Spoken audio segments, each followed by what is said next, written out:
আর একটা দল বিশেষ করে এখন বর্তমানে 2026 ফেব্রুয়ারি 12 তারিখে নির্বাচনে প্রতিদ্বন্দ্বিতা করছেন, সেই জোটটা হলো জামাতের নেতৃত্বে, এখন বলা হয় 11 দলীয় জোট। তার নেতৃত্বে, জামাতের নেতৃত্বে 11 দলীয় জোট।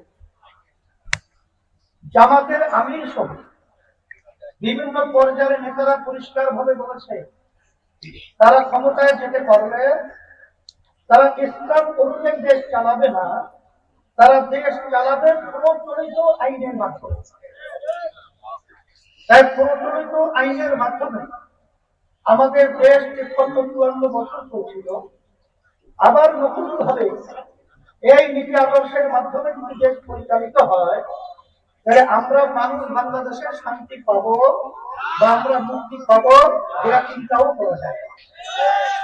এখন কথা হলো, অনেক আলেম থাকতে পারে, অনেক আরো ভালো মেধাবী, অনেক যোগ্য, অনেক কিছু থাকতে পারে, কিন্তু মূল ব্যাপার হলো তার আদর্শটা। সে আমি বাস্তবে কি চাই?